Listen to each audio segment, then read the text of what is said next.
Welcome to Study Bus channel. Common TET 2026 notification இன்னும் வரல அப்படின்னு நினச்சிட்டு படிக்காமல் இருக்கீங்களா? நோட்டிஃபிகேஷன் வந்ததுக்கப்புறம் படிக்க ஸ்டார்ட் பண்ணலான்னு இருக்கீங்களா?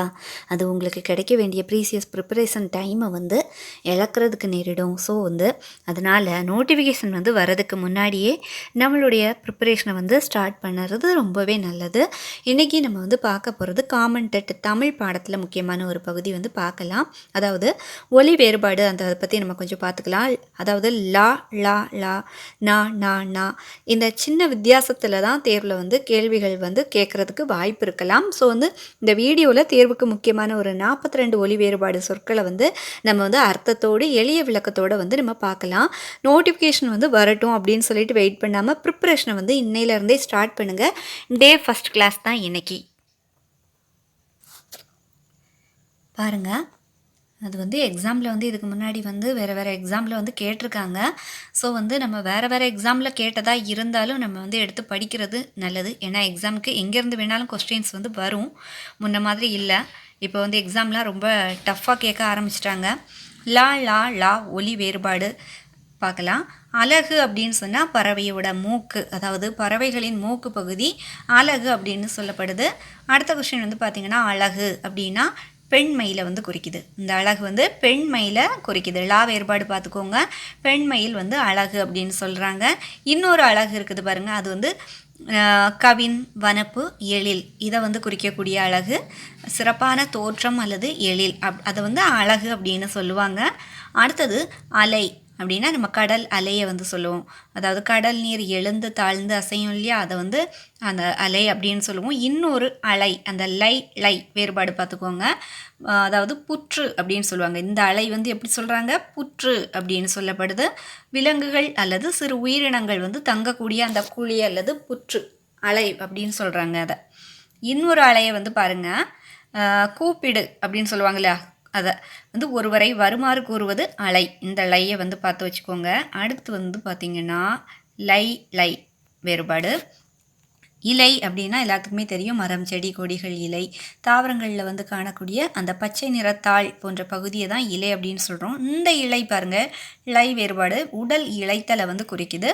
உடல் மெலிதா அல்லது தளர்வா மாறும் இல்லையா, அதை இளைதல் அப்படின்னு சொல்லுவாங்க.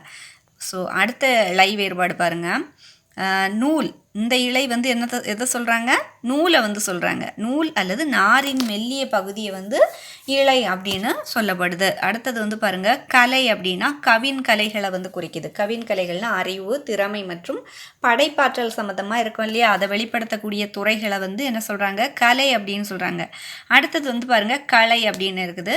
அது களை அப்படின்னா அந்த வயல்லலாம் இருக்கும் இல்லையா, அந்த நீக்கு பயிர்களை கெடுக்கக்கூடிய அந்த தேவையற்ற செடியை நம்ம நீக்குவோம் இல்லையா, அதை சொல்கிறாங்க.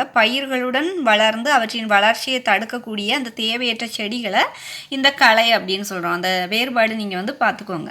களை. அடுத்த லை பாருங்கள், இது மூங்கில குறிக்குது. இந்த களை எதை குறிக்குது? இன்னொரு களை எது? தேவையற்ற செடிகளை குறித்து வந்துச்சு. இந்த களை மூங்கில குறிக்குது. லை வேறுபாடு பார்த்துக்கோங்க. மூங்கில் அப்படின்னா இது களை என்று அழைக்கப்படுது. அடுத்தது தலை அப்படின்னா ஒரு உறுப்பு, எல்லாத்துக்குமே தெரியும். தலை மனித உடலின் ஒரு முக்கிய உறுப்புகளில் ஒன்று தலை. அடுத்தது தலை பாருங்கள், லை அந்த மாதிரி. தலை அப்படின்னா விலங்கு, விலங்குகளை கட்டுவதற்கு பயன்படுத்தப்படும் கட்டு, அதை தலை அப்படின்னு சொல்கிறாங்க. அடுத்த தலை லை பாருங்கள், தழைத்தல் அப்படின்னா செழித்து அல்லது பசுமையாக வளரும் இல்லையா, அதை தழைத்தல் அப்படின்னு சொல்லுவாங்க. அடுத்தது வலி அப்படின்னா எல்லாத்துக்கும் தெரியும், வலிமை, வலித்தல். உடலில் ஏற்படக்கூடிய அந்த நம்மளுக்கு வலி வேதனையை வலி அப்படின்னு சொல்கிறோம். வலிமை என்ற பொருளிலும் இது பயன்படும். அடுத்தது வலி பார்த்துட்டோம். அடுத்தது வலினா காற்று. இந்த லீ எது குறிக்குது? காற்றை குறிக்குது. இன்னொரு லீயும் இருக்கும், அதை பாருங்கள், அது பாதையை குறிக்குது. பார்த்தீங்களா? அப்போ காற்று, இந்த வழி என்னது? காற்று. அடுத்து நம்மை சுற்றி இயங்கக்கூடிய காற்றை தான் அது வழி அப்படின்னு சொல்கிறோம். இன்னொரு வழி பாதையை குறிக்குது. ஒரு இடத்துல இருந்து வேறு இடத்துக்கு போகிறோம் இல்லையா, அதை பாதை அப்படின்னு சொல்லி ஞாபகம் வைங்க. அடுத்தது பார்த்திங்கன்னா நா ஒலி வேறுபாடு. இது 12th இருக்குது, ஓகேவா? பழைய புக்கில் இருக்குது. இதில் பார்த்திங்கன்னா அனல் அப்படின்னா தாடி. இந்த 3 சுழினா அனல் தாடியை குறிக்குது. அது எல்லாத்துக்குமே தெரியும். அதாவது அடுத்தது பார்த்திங்கன்னா அனல். இந்த 2 சுழினா எதை குறிக்குது? நெருப்பு குறிக்குது. நெருப்பில் இருந்து வெளிப்படக்கூடிய அந்த வெப்பம் அல்லது நெருப்பை வந்து அனல் அப்படின்னு சொல்லுவோம். அடுத்தது வந்து பாருங்கள் ஆணி அப்படின்னா இரும்பாலான ஆணி, பொருட்களை இணைக்க அல்லது பொருத்த பயன்படக்கூடிய அந்த உலோக பொருளை நம்ம ஆணி அப்படின்னு சொல்கிறோம். 3 சுழினி. அடுத்து 2 சுழினியில் பாருங்கள் ஆணி அப்படின்னா நமக்கு எது ஆணி, ஆனி மாதம் அப்படிம்போங்க இல்லையா, தமிழ் மாதம், தமிழின் 3வது மாதம் அப்படின்னு சொல்லி அதை சொல்லுவோம். அடுத்தது வந்து பாருங்கள் ஊன் அப்படின்னா உணவை வந்து குறிக்குது. உயிரினங்கள் உண்ணும் உணவு ஊன் எனப்படும். அடுத்தது ஊன் பாருங்கள் 3 சுழி இன்னுக்கும் 2 சுழி இன்னுக்கும் உள்ள வித்தியாசம். ஊன் இது இந்த ஊன். 3 சுழி இன்னு வர்றது வந்து உணவை குறிக்குது. 2 சுழி இன்னு வரக்கூடியது என்னென்னா இறைச்சியை குறிக்குது ஊன். விலங்குகளின் உடலில் உள்ள தசை பகுதி அல்லது இறைச்சி வந்து ஊன் அப்படின்னு சொல்கிறோம் 2 சுழி இன்னு. ஓகேவா, அதை பார்த்துக்கோங்க. கணம் அப்படின்னா கூட்டம், பலர் அல்லது பல பொருட்கள் ஒன்று சேர்ந்து இருப்பதை வந்து கணம் அப்படின்னு சொல்கிறாங்க. அடுத்த 2 சுழினா பார்த்துக்கோங்க, 2க்கும் வந்து வேறுபாடு நீங்கள் பார்த்துக்கோங்க ஸ்க்ரீனில். 2 சுழினா அதாவது கணம்னா பாரம், கனமாக இருக்குது சொல்லுவோம் இல்லையா, ஒரு பொருளின் எடை அல்லது பாரம் வந்து கனம் அப்படின்னு சொல்லப்படுது. அடுத்தது வந்து பேன் அப்படின்னா அதாவது காப்பாற்று, பேணி பாதுகாப்போம் அப்படின்னு சொல்லுவோம் இல்லையா, அது வந்து பாதுகாத்து வளர்ப்பது அல்லது காப்பது வந்து பேன் அப்படின்னு சொல்லுவாங்க. 3 சுழியின் பேன். அடுத்த பேன் வந்து தலையில் வாழக்கூடிய அந்த பேனை வந்து குறிக்குது. ஓகேவா, மனிதர்களின் தலைமுடியில் வாழும் சிறிய ஒட்டுண்ணியை வந்து பேன் அப்படி. 2 சுழி என்னன்னா பேன், அதாவது தலையில் வாழக்கூடியது. 3 சுழி எண்ணில் வரக்கூடிய பேன் வந்து காப்பாற்று, பேணி பாதுகாக்கக்கூடியதை குறிக்குதோ, அதுதான் வித்தியாசம், வேறுபாடு. அடுத்தது வந்து பாருங்கள் மனம், மனமாக இருக்குது, நறுமணம். 3 சுழி நாக்கும் 2 சுழி நாக்கும் உள்ள வேறுபாடு. மலர் அல்லது பொருள்லேருந்து வரக்கூடிய வாசனை மனமாக இருக்குது அப்படின்னு சொல்லுவோம். அடுத்தது மனம், உள்ளம், எண்ணங்கள் மற்றும் உணர்வுகள் தோன்றக்கூடிய உள்ள பகுதியை மனம் அப்படின்னு சொல்லுறோம். அடுத்தது வந்து பாருங்கள் 3 சுழினை பாருங்கள், அதுக்கும் 2 சுழினைக்கும் உள்ள வித்தியாசம், வேறுபாடு.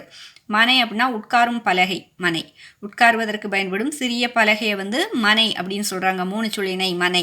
2 சுழினையில் எல்லாத்துக்கும் தெரியும் வீடு, அது மனை, வீடு அல்லது வீடு அமைந்துள்ள இடத்தை வந்து மனை அப்படின்னு சொல்லுவாங்க. அடுத்தது மான் அப்படின்னா பெருமை, 3 சுழியின்னில் உள்ளது மான். அடுத்தது 2 சுழியின் மான். அப்போ நமக்கு வித்தியாசம் தெரியும் 2 சுழியின்னெல்லாம். புள்ளிமான், அப்போ மான்னா பெருமையை குறிக்குது 3 சுழியின்னில்.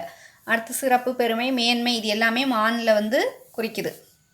2 சுழியின் வந்து மான் வந்து புள்ளிமான், காட்டில் வாழக்கூடிய ஒரு விலங்கு மான் அப்படின்னு சொல்லுவோம், எல்லாத்துக்கும் தெரியும் அது. அடுத்தது வந்து பாருங்கள் முன்னாள். அடுத்து முன்னாள் அப்படின்னு சொல்லி ஒன்று இருக்குது, இன்னொன்று 2 சுழினால் வந்து முன்னாள் அப்படின்னு இருக்குது. 2க்கும் உள்ள வேறுபாடு என்னென்னா 3 நாள், முன்னாள் வந்திருக்கு இல்லையா, ஃபஸ்ட்டு இருக்கிறது 3 நாள், 3 நாட்களை குறிக்கக்கூடிய சொல்ல முன்னாள் சொல்கிறாங்க. அடுத்தது இந்த 2 சுழி வந்து வந்திருக்குது இல்லையா, முன்னாள், முந்தைய நாள் அதை வந்து குறிக்குது. முன்பிருந்த அல்லது கடந்த காலத்தை குறிக்கக்கூடிய ஒரு சொல்லை வந்து குறிக்குது. ஓகேவா. அடுத்தது வந்து பாருங்கள் தேநீர், தேயிலை நீர், தேயிலை நீரில் கொதிக்க வச்சு தயாரிக்கக்கூடிய அந்த பானத்தை தேநீர் அப்படின்னு சொல்லுவாங்க. இன்னொன்று பாருங்கள் தேநீருக்கும் தேநீர் 2 சுழி நீ வந்திருக்கு இல்லையா, தேன் போலும் இனிய நீர் அதை குறிக்குது. தேன் போன்ற இனிமையான நீர் அல்லது இனிய பானத்தை வந்து குறிக்கக்கூடியது தேநீர். அடுத்தது வந்து பாருங்கள் திணை. அந்த திணைக்கும் இன்னொரு திணைக்கும் உள்ள வித்தியாசம் தானிய வகையை குறிக்குது. அந்த 2 சுழி இணை வந்து அதாவது சிறுதானியங்களில் ஒன்றானது திணை அப்படின்னு சொல்லப்படுது. இன்னொரு 3 சுழி திணை வந்து பார்த்திங்கன்னா அது வந்து ஒழுக்கம், நிலம், அதாவது தமிழ் இலக்கியத்தில் நிலம் மற்றும் அதனுடன் தொடர்புடைய வாழ்க்கை முறையை குறிக்கக்கூடிய சொல்லு தான் வந்து திணை அப்படின்னு சொல்கிறாங்க. 3 சுழி திணை. ஓகேவா. அடுத்தது வந்து பாருங்கள் கணை அப்படின்னா குதிரை வந்து கணைக்கும் இல்லையா, அதை வந்து சொல்லியிருக்காங்க. குதிரை எழுப்பும் ஒலி கணை அப்படின்னு சொல்லப்படுது. இன்னொரு கணை வந்து பாருங்கள் 3 சுழி கணை வந்து அம்பு வந்து குறிக்குது. வில்லால் எய்யப்படும் அம்பு வந்து கணை அப்படின்னு சொல்கிறாங்க. ஓகே, இப்போ நம்ம இந்த வீடியோவில் பார்த்த நோட்ஸ் வந்து உங்களுக்கு யூஸ்ஃபுல்லாக இருந்துச்சுன்னா அப்படியே லைக் பண்ணுங்கள், ஷேர் பண்ணுங்கள், ஹைப் பண்ணி விடுங்க. அப்போ தான் நிறைய பேருக்கு ரீச் ஆகும். அது மட்டும் இல்லை, நம்ம ஸ்டடி பெஸ்ட் சேனலை சப்ஸ்கிரைப் பண்ணி வச்சுக்கோங்க. மேலும் வந்து Day 2 கிளாஸில் பார்க்கலாம். தேங்க்ஸ் ஃபார் வாட்சிங்.